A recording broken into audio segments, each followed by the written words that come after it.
ریاست کارهای داخلی شهر دوشنبه روز 22 ایول سال 2024 در صحیفه‌اش در فیسبوک خبر داد که از جانب کارمندان بازرسی راننده واسطه نقلیات تمغه تویوتا لند کروزر رقم قید دولتیش 1000 VP01 شیرالی زاده دلاور شیرالی سال تولدش 1996 ساکن شهر دوشنبه بازداشت کرده شد.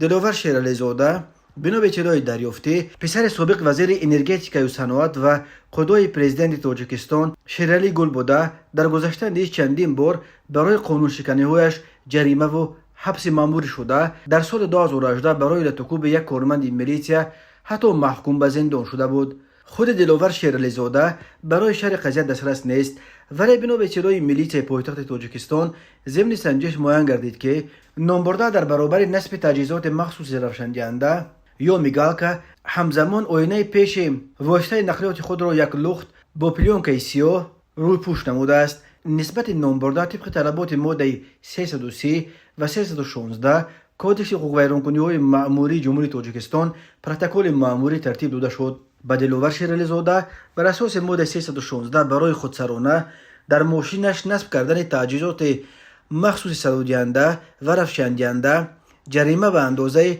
تا 5 نشان دهنده برای صبح‌ها تا 360 سامانی و برای سیاه کردن شیشه های ماشینش جریمه به اندازه تا 150 نشان دهنده برای صبح‌ها از 10800 سامانی یا قریب $1000 تهدید میکند. همزمان بنا به اطلاع مرکز مطبوعات میلیشیای دوشنبه ضمن کاربری از جانب کارمندان میلیشیا معین کرده شد که غفورов اکبرجان راننده واسطه نقلیات تمغه تویوتا کامری رقم قید دولتیش 0101 QM01 نیز در افت خود تجهیزات مخصوص صدادهنده نصب کرده است. نسبت به او نیز در اساس ماده 316 کودکس حقوق ویرانکنی مأموری جمهوری تاجیکستان پروتکل ترتیب داده شده حالت حقوق ویرانکنی برطرف کرده شد. به او تا 360 سامانی جریمه تهدید میکند. نام دلاور گلوف پسر شیرالی گل از همسر دویمش مرینسا سنگلی و خواهر وکیل سابق پارلمان سعادت امیرشاه و بار اول نیست که در رابطه با ماجراهای گوناگون و اعمال جناییش رسانه‌ای می شود.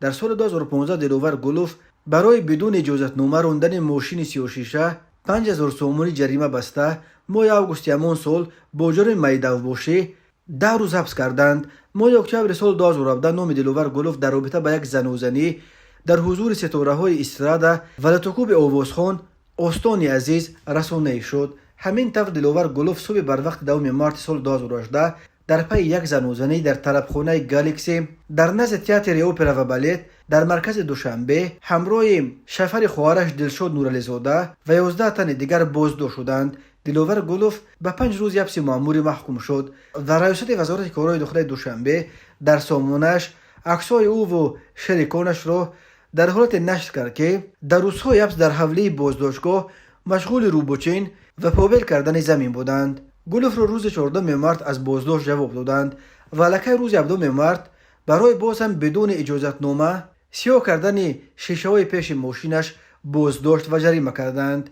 چند قضیه به دست میلیشیا افتادن دلاور گلوف پسر خدای پرزیدنت شیرالی گل در جامعه مسئله رفتار فرزندان منصبداران بلندپایه در تاجیکستان را داغ کرد.